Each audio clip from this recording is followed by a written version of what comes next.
Sence Dünya Kupası'nı neden bu kadar seviyoruz? Gerçekten futbol olduğu için mi? Çünkü dürüst olalım, normal zamanda adını bile bilmediğin ülkelerin maçlarını izliyorsun. Gece uykundan feragat ediyorsun. Dakikalarca ekran başında oturuyorsun. Hatta bazen tuttuğun takım bile yok ama yine de maçı kapatamıyorsun.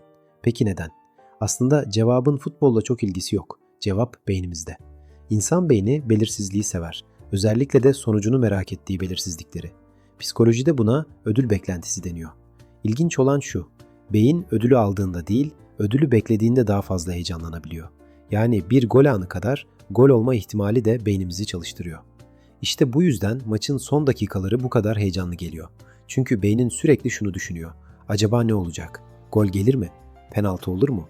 Uzatmalarda sürpriz yaşanır mı? Ve her ihtimal beyninde küçük bir heyecan dalgası oluşturuyor. Mesela 2010 Dünya Kupası'nı düşün. İspanya şampiyon oldu. Ama çoğu insanın aklına önce İspanya gelmez. Vuvuzela sesi gelir. Ya da Shakira'nın Vaka Vaka şarkısı.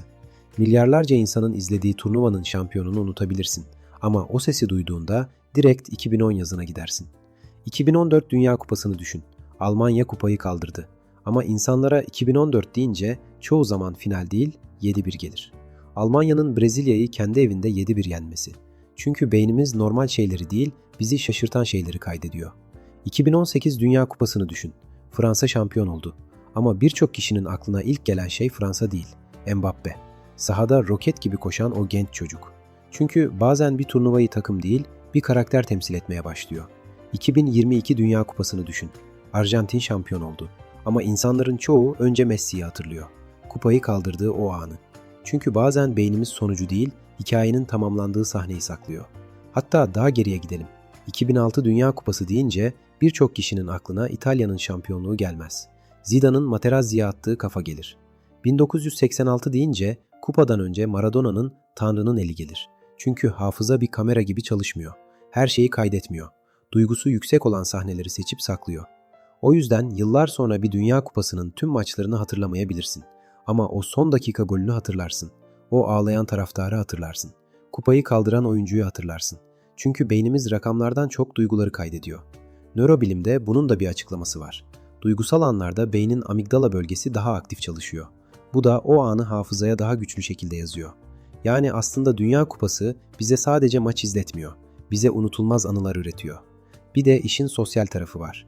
Bilim insanları insanların bir gruba ait hissettiğinde beynin ödül sisteminin aktifleştiğini söylüyor.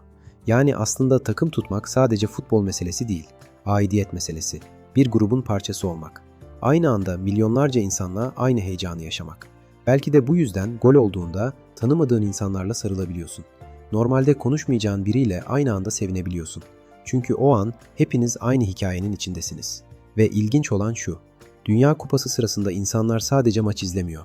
Birlikte üzülüyor, birlikte umutlanıyor, birlikte bekliyor, birlikte kutluyor. Yani aslında milyarlarca insan aynı duygusal yolculuğa çıkıyor. Belki de başka hiçbir etkinlik bunu bu kadar büyük ölçekte yapamıyor.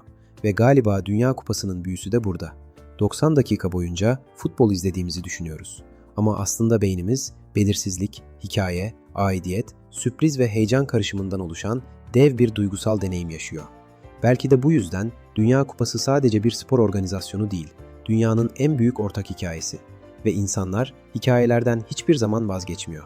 Şimdi yorumlara yaz. Sen bir Dünya Kupası düşününce aklına ilk hangi an geliyor? Vuvuzela mı? 7-1 mi?